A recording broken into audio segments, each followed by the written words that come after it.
लेकिन जब इस माया देश में आते हैं तो ये छड़ लेती है और हमारी बुद्धि को काल हर लेता है। माया और काल का दोनों का खेल देख के, इन आंखों की चकाचौंध से, कानों के सुनने से, जीभा के स्वाद से, बारी रसों के कारण हम सोचते हैं कि जो आनंद इन चीज़ों में आता है ये इससे बढ़ के कोई चीज़ नहीं है। आप सभी को प्यार भरी राधा स्वामी जी। देखिए, जो आज का सत्संग का विषय है उसमें महाराज जी ने बताया कि बड़े भाग्य बात होती है, आपको इंसानी चोला मिला है, सतगुरु मिला है, सत्संग मिला है और सतनाम मिला है। अगर आप भी चाहते हो आपकी रूह का कल्याण हो तो आपको सत्संग में जाना चाहिए। और साथ ही महाराज जी ने बताया कि जैसा कर्म करोगे वैसा ही फल मिलेगा। फिर क्यों न अच्छे कर्म किए जाए, क्यों न मन में दया उबारी जाए, और दया ही धर्म का मूल उद्देश्य होता है, मूल सिद्धांत होता है। बिना दया के हम कर्म नहीं कर सकते, हम कुछ भी नहीं पा सकते। और साथ ही महाराज जी ने बहुत प्यारी प्यारी बातें सत्संग में बताई है।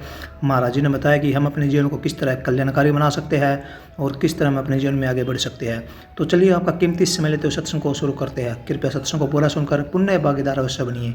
राधा स्वामी। कलयुग में स्वामी दया बिचारी, प्रगट करके शब्द पुकारी। वो शब्द प्रगट करके इसी युग में बताया। उससे पहले तो यज्ञ हवन की जरूरत थी, पूजा पाठ की जरूरत थी, आरतियां प्रार्थनाएं होती थी। लेकिन कलयुग में नाम प्रकट किया, शब्द की भक्ति बताई। शब्द की भक्ति क्यों बताई?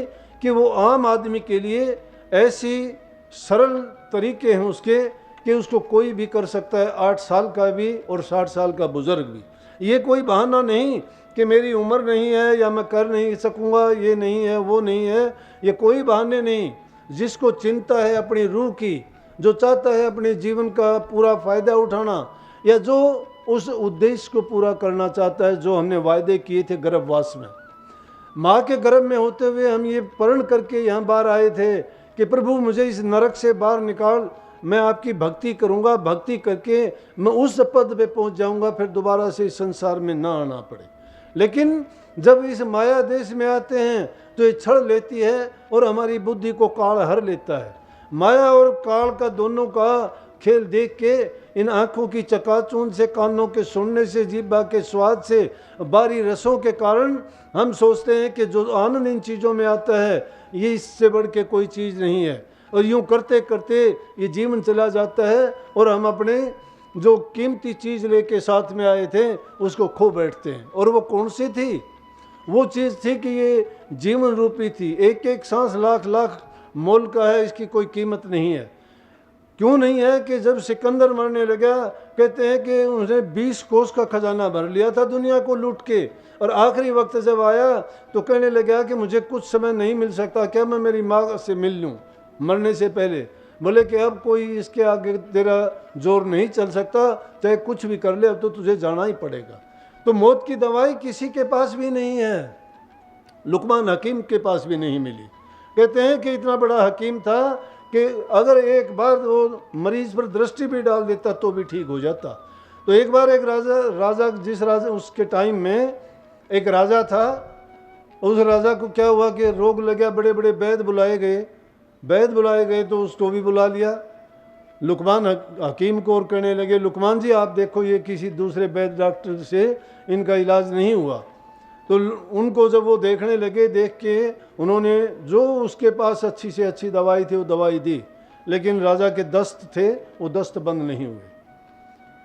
जब वो बंद नहीं हुए, लुकमान हकीम ने गर्दन हिलाई। राजा कहने लगे क्या बात है?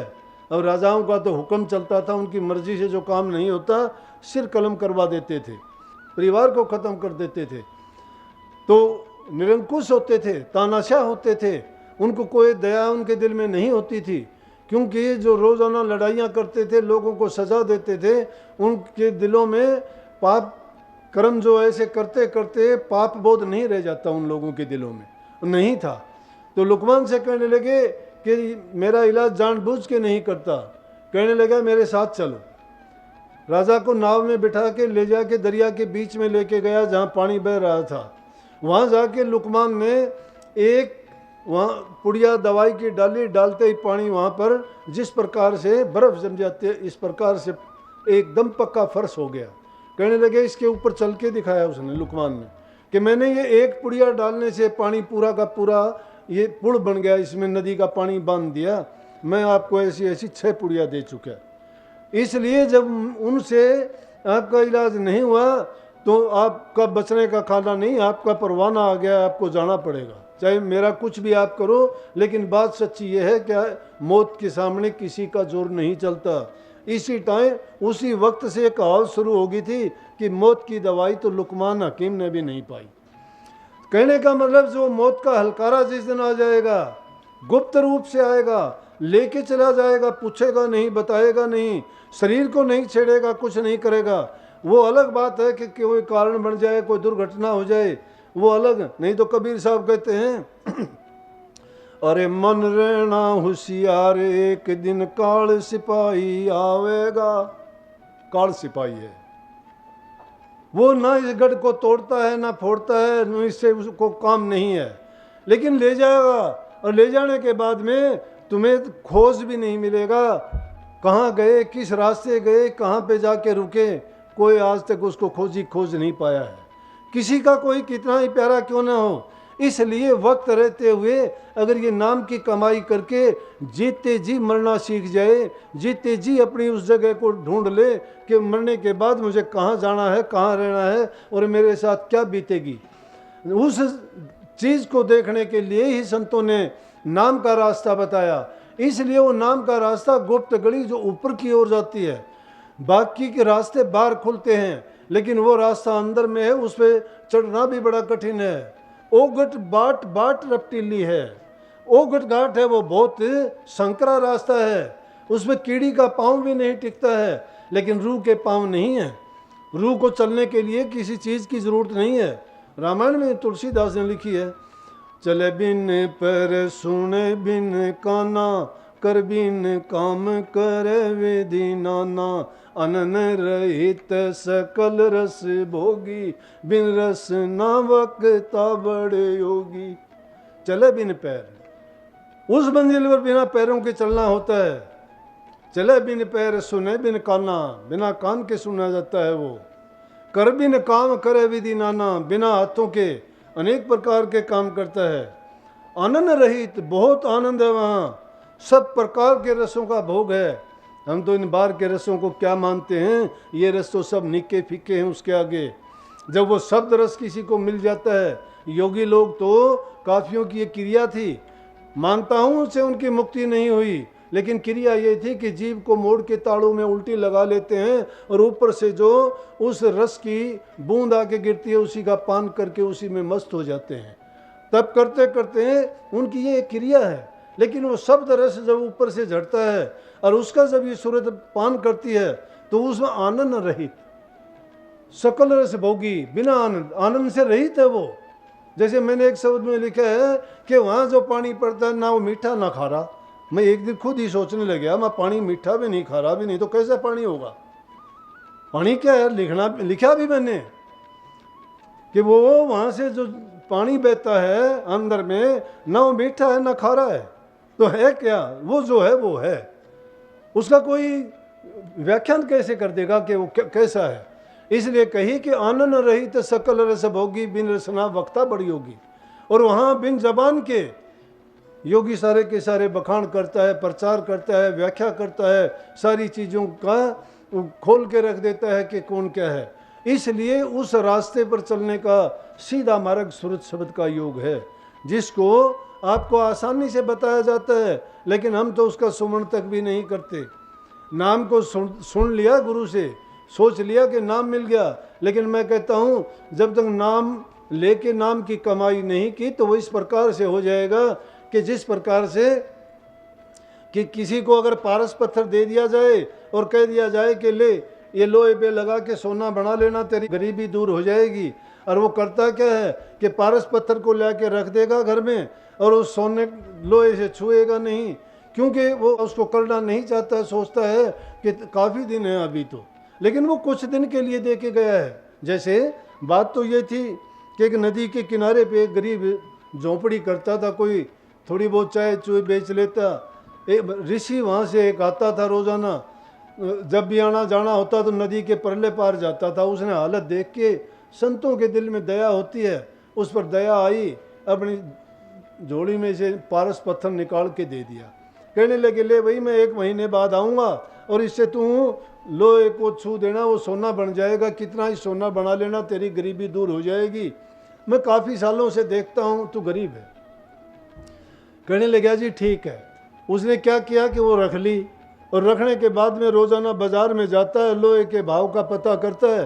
तो कहने लगे आज लोहा ये भाव है, अगले दिन जाता है फिर कहने लगे लोहा थोड़ा सस्ता हो जाएगा तब बना लूँगा, अभी तो महीना है। वो फिर जाता है, लेकिन उसके भाव चढ़ते जाते हैं, और यूँ करते करते महीने का टाइम आ गया, उसको पता ही नहीं लगा कि कब गया टाइम। बोले ये तो वही मुश्किल होगी, लेकिन उसको पता नहीं महीना पूरा हो गया। महात्मा जी का महीना पूरा होते ही आए, नदी से इस पार आए, आते उसको देख के वही झोंपड़ी है, वही उसकी हालत है, वही गरीबी है, देख के कहने लगे अरे भले मानस ये क्या तेरे साथ, तुझे मैं पारस पत्थर दे के गया था, और पारस पत्थर जिसके पास वो गरीब थोड़ा रहता है, तेरी गरीबी क्यों नहीं मिटी, क्या हुआ।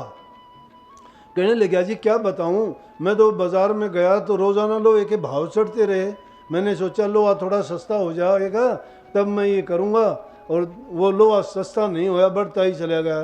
कहने लगा मेरा पारस पत्थर वापस दे दे मुझे। बोले 1 महीने के लिए दिया था, तू मूर्ख आदमी है, तेने महीने का जो टाइम था वो बर्बाद कर दिया, अब तू भुगत अपना जो कर्म है। ये हम इंसानों के लिए कही गई है। पारस पत्थर संत हमें नाम देते हैं, इस नाम को कहते हैं सांस सांस में नाम जप के तू उसके हीरे मोती से भी कीमती चीज़ बना ले। संतों ने कहा पारस में और संत में यही अंतरो जान, वो लोहा कंचन करे गुरु कर ले आप समान। पारस में और गुरु में बहुत अंतर है। पारस पत्थर तो लोहे का सिर्फ सोना ही बनाता है, लेकिन गुरु का जो ज्ञान ले लेता है गुरु तो उसको अपने समान ही बना देता है, अपने से भी अच्छा बना देता है। कहने लगे मूर्ख आदमी, तूने अपना जो टाइम था वो खो दिया, अब तुझे ये अवसर नहीं मिलने ला, दे दे मुझे, अब तेरा जो कर्म है वो भोग। इसीलिए संतों ने भी ये कहा कि अगर ये तुम्हारा टाइम है, पारस पत्थर ये नाम है, लेकिन वो टाइम आ जाएगा मौत का, जब बुलावा आ जाएगा ना, मौत है वो, मौत जब आ जाएगी ना ये छीन लेगी हमारे इस जीवन को, और फिर हम कहेंगे कि थोड़ा टाइम और नहीं मिल जाए मैं कुछ कर लूँ, फिर कोई नहीं सुनता, नहीं फरियाद सुनेगा तेरी, ना कोई तुझे बचावेगा, कुल कुटुंब परिवार घनेरा छोड़ सकल तू जावेगा। कुल कुटुंब परिवार घनेरा है, सबको छोड़ के जाना पड़ेगा, कोई किसी का साथी नहीं है। साथी अगर है तो हमारा नाम है, नाम गुरु से मिलता है। गुरु के ज्ञान को और नाम को हमेशा याद रखोगे, या तो मौत को याद रखो या नाम को याद रखो। मौत को इसलिए याद रखो कि आने वाली है, पता नहीं कब आ जाए, अचानक आएगी, वो संदेशा नहीं देती। और नाम को याद रखोगे तो मौत का भय होगा और नाम का सुमरण और जाप होगा, वो नाम की कमाई करते चले जाओगे, कर्मों को भी काट लोगे, आगे के लिए अपने प्रारब्ध कर्म को सुधार लोगे, और इसी जीवन में उस नाम का सुमरण कर करके अपने जीवन को संवार लोगे। लेकिन ये नहीं कि नाम को जैसे मन में ख्यालात रख के अगर नाम का सुमरण करोगे, अगर कामी हो तो ज़्यादा कामी हो जाओगे, क्रोधी हो तो ज़्यादा क्रोधी हो जाओगे, लोभी हो तो ज़्यादा लोभी, लालची हो तो लालची, अहंकारी हो तो ज़्यादा अहंकार आ जाएगा। इसलिए ये वो खरपतवार हैं जो हमारे मन के अंदर भरे हुए हैं। पहले उन चीज़ों को बरी करो, उनको निकालो, उनको निकालने के बाद नाम का जाप करो, नहीं तो नाम का जो भी सुमरण करोगे वो सारी शक्ति इन चीज़ों को मिलती रहेगी, और जिसमें जो गुण ज़्यादा होगा वही और बढ़ता चला जाएगा। इसलिए ये ना सोचो कि भाई मैं उनके करते हुए, हाँ उनकी जड़ कटेगी। नित्य प्रति दर्शन करने से, सत्संग के सुनने से, महापुरुषों का संग करने से, उनकी पुस्तक और ज्ञान की बातों को श्रवण करना, सुनना, मनन करना, चिंतन करना, उन पर घर में जाके उनको याद करना। जब भी खाली वक्त मिलता है, जब भी कोई काम करते हो, मन की वृत्ति को वहीं लगाए रखो, मन की वृत्ति को लगाओ, हाथ से काम करो। मैंने एक किताब लिखवाई थी कि मन यारवल और हाथ कारवल, कि मन को यारवल लगाओ, यार हमारा कौन है, परमात्मा है। मन को सतगुरु की ओर जोड़े रखो और हाथ से काम करते रहो। ये नहीं कि काम छोड़ना पड़ेगा, नहीं, काम छोड़ोगे तो तुम दूसरे के कर्जदार बन जाओगे। किसी से अपना काम ना करवाओ, अपने हाथ से अपना काम करो जितना कर सकते हो। दूसरे से काम करवाओगे तो वो कर्जा तुम्हारे सिर चढ़ता चला जाएगा, और वो कर्जा चुकाने के लिए हमें फिर आना पड़ेगा। इसलिए जो भी काम करते हो, किसी का भला करते हो, तो क्या करता है कि डू गुड एंड फॉरगेट, भला करो और भूल जाओ। किसी पर एहसान नहीं करते। कबीर 900 आपको और पर को 9 न कोय, घाल तराजू तोलिए 900 भारी होए। हम किसी के नहीं। कबीर आप ठगाइए और ना ठगिए कोई, और ठगे दुख हो तो आप ठगे सुख होए। दूसरे को ठगने की कोशिश ना करो, तुम ठगे जाओ। अरे सब चोर का नाम सुन के सारे कहते, कबीर साहब कहता है कि अपने अपने चोर को सब कोई मारना चाहते हैं, लेकिन मेरा चोर अगर मिल जाए मुझे तो उसमें सब कुछ वार दूंगा, सब कुछ उस पर न्यौछावर कर दूंगा। हमारा चोर कौन है? परमात्मा है। हम उसकी तलाश में निकले, वो शब्द है। उस शब्द को ढूंढने के लिए उस गली से गुजरना है, उस रास्ते से चलना है, लेकिन उस रास्ते पर चलने के लिए कठिनाइयां हैं। मोटे बंधन जगत के हैं, उनको काटना पड़ेगा। झिन्ने बंधन चित्त के हैं, उनको दूर हटाना पड़ेगा। वो गुरु के ज्ञान के बिना नहीं हटते। सत्संग को पूरा सुनने के लिए का बहुत बहुत धन्यवाद। हम आशा करते हैं आपने सत्संग को बड़ा ही ध्यान से सुना होगा। तो जैसे पहले सत्संग जी आपने सत्संग में सुना, महाराज जी ने बताया कि हम बड़े ही भाग्यशाली जीव है जो हमें इंसानी चोला मिलकर हमें सतगुरु मिला है, सत्संग मिला है। अगर हम इसका फ़ायदा नहीं उठाएंगे तो हमारा जीवन व्यर्थ चला जाएगा और हमें बार बार इस जन्म में आना पड़ेगा। जन्म मरण के बंधन से छुटकारा हमें नहीं मिल पाएगा। इसलिए हमें हमेशा सत्संग में जाना चाहिए और सत्संग में जाकर सतगुरु की बातों को अवश्य अपनाना चाहिए। और जैसे महाराज जी ने बताया कि जो इंसान जैसा कर्म करेगा उसको वैसा ही फल मिलेगा। इसलिए हमेशा अच्छा कर्म कीजिए ताकि आपका जीवन है वो सार्थक बन सके। कृपया जो जो बातें महाराज जी ने सत्संग में बताई है, कृपया उन बातों को आप अपने जीवन में अवश्य उतारिए और अपने जीवन को सार्थक, सफल और सुखमयी अवश्य बनाइए। और साथ ही अगर आपको सत्संग अच्छा लगा तो कमेंट बॉक्स में राधा स्वामी लिखकर पुण्य भागीदार अवश्य बनिए। मिलते हैं जल्दी एक नए और बहुत ही प्यारे प्रवचनों के साथ।